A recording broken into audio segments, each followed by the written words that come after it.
تاسو ته څه وایم ډاکې زه خبره هم کولی شم.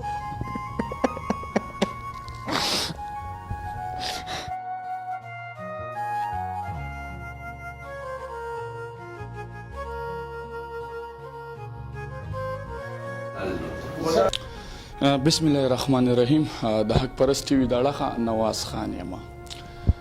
خلک وایي کورونا وایرس راله او دا وبا راله، دا وبا به ډېر نقصان وکړي. د دې وبا شکل کې به مونږ له د خپل عوام له به ډېر زیان میلاو شي، خو دې سره سره چې بیا زه د خپل ولس تپوس کوم او زمونږ په دې معاشره کې او په دې سیمه کې د داسې خلکو د داسې فنکارانو یار اړو قدر نشته، نه عزت شته، خلک ورته ډېر پسپکه ګوري. دې هنرمندانو ټول عمر زمونږ په مخونو خندا راوستې ده، ټول عمر یې مونږ خندولي یو. باید د دې چې دوی به خپله په کورونو کې جاړي، کور کې به د لوږې نه مړه کېږي، کور کې به د یو وخت وي د یو وخت به نه وي، خو خپل ولس خپل پښتانه او دا رونې او دا مسافرانې ټول عمر په خندا کې مشغول کړي دي. کورونا وایرس ته وبا ده جی ملک ریاض چې یو ډیر مالدار سړی دی، 50 لک روپۍ منظوري کی د دې بیوسو د پاره زو دي ته بیوس ویم، ځکه چې دا هغه طبقه ده چې د دې اډو خبره نشي کېدی، ولې چې دا ډیر بې ضرره خلک دي، دا فنکاران نه پچا باندې کار لري او نه په دو باندې څوک کار لري. خو باید د دې باندې کمه دا وبا ده، دا 50 لک روپۍ منظوري شوي دي. خو زه نه تپوس کوم چیرې زرداد ګل بای مخلص بای تاله پکې چرته 1 لک 2 لک روپۍ میلاوي شوي، تاله پکې 50,000 شل روپۍ میلاوي شي، ولې چې 50 لک ډیر غټ کار دی کنه. ځکه چې وبا ده ډیر خلک خراب شو، د هر چا دکان بند دی، ځکه چې ډرامې خو لازمي بندي دي او بیا په داسې حالات کې خو د دې خلکو له ډېر په ښه نظره مونږ خلک ګورو که نه. ما ته ښکاري چې 1 لک روپۍ به دله پکې دي 50 لکو کې میلاوي شوي. السلام علیکم، ستا ډېره ډېره مهرباني.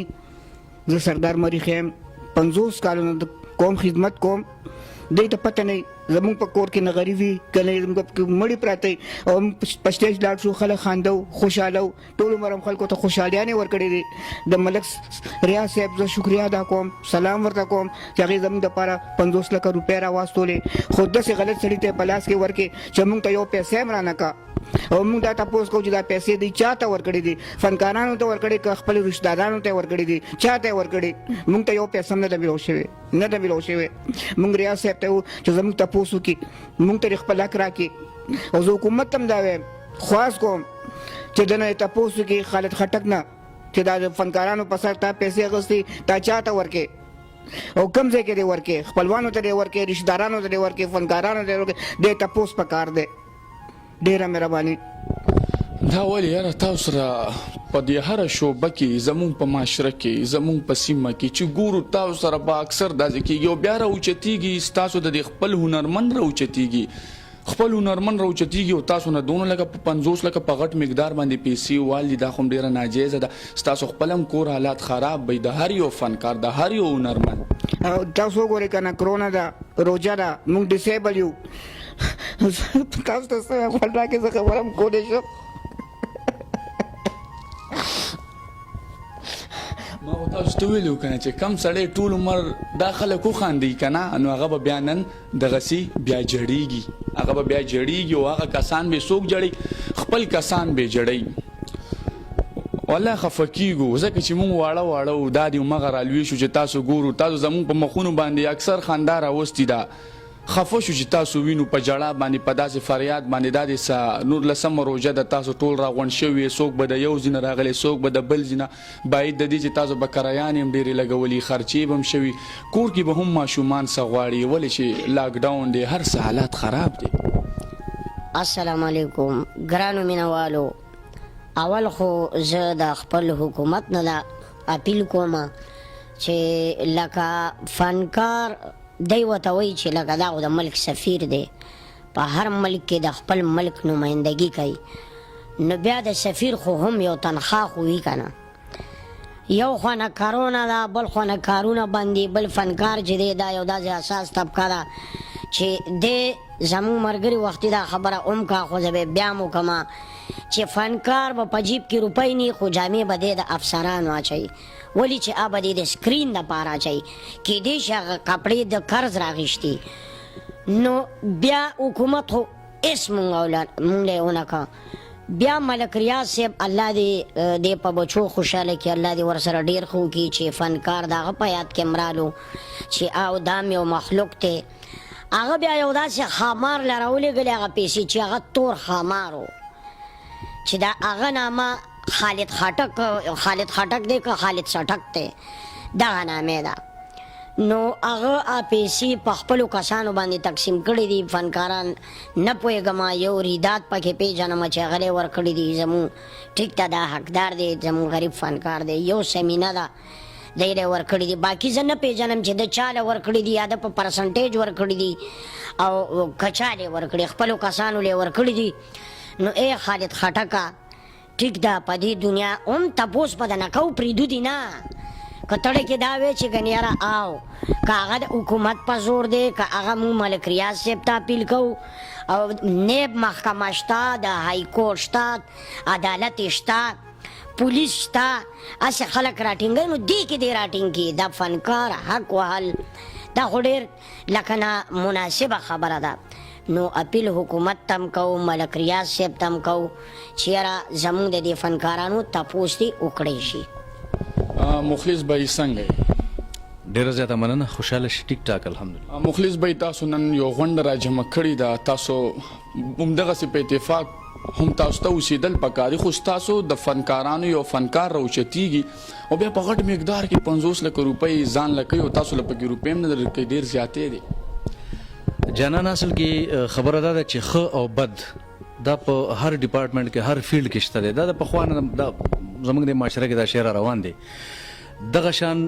فنکاران کې یو طرف ته ډېر زیات حساس دي خو بل اړخ ته چې وګورو ډېر بېحسه خلک پکې دي داسې بېحسه خلک لکه څنګه چې خالد خټک دی زما ملګرو چې څنګه ویلې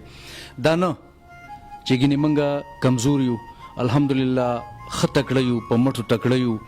د دې خالد خټک نه په هر لحاظ موږ خپل پوښتنه کولی شو خپل تپوس کولی شو خو نه خدای دې موږ د خالد خټک په شان نه کړي خدای دې موږ دغه د سوري نه وساتي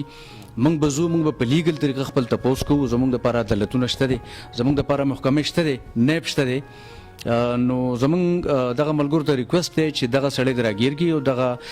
څنګه چې زموږ مریخی لالا دی یا عزیز حسین لالا او خواران دا دی غریبانان دي دا حضرت ګل لالا دي ټول زموږ سینیر فنکاران دي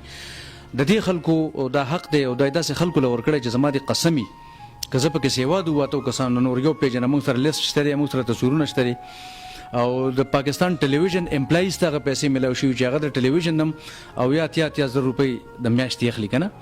اسسټنټانو ته میلاو شوي دي هغه ځای کې چې کوم خلک کار کوي هغوی ته میلاو شوي نو دا نه ده پکار ده چې دغه حق د حقدار ته ورکړی شوی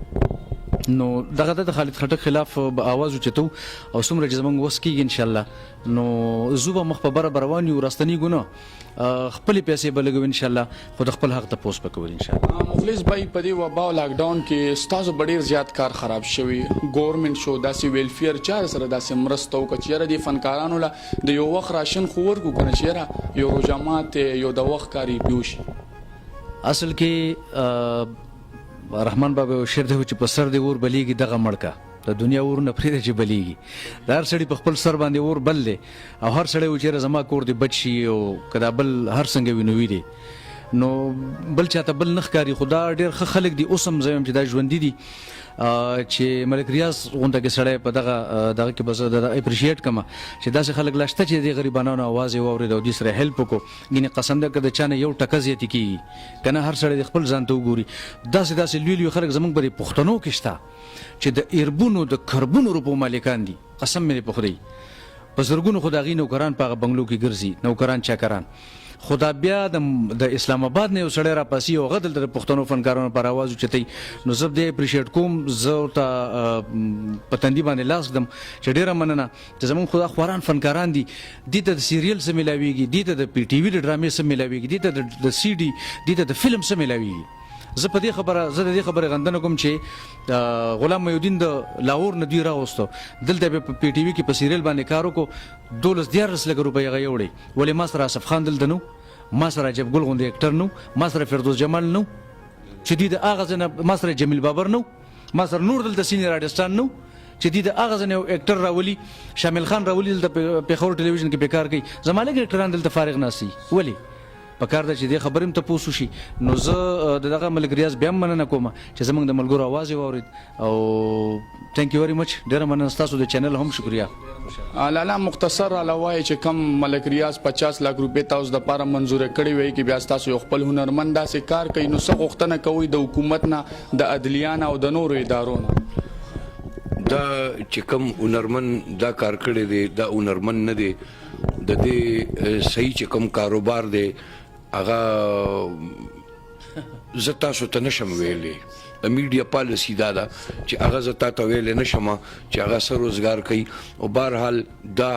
او یو صوفیا مرزا یو بله ګڼکپه ده چې څنګه دا دلته ګڼکپ دی داسې یو ګڼکپه یې ځان سره د کراچۍ نه کړې ده او د ملک ریاض نه په دوکه باندې دا پیسې اخیستې دي چې د پېښور فنکاران مړه کېږي ولږې والي دي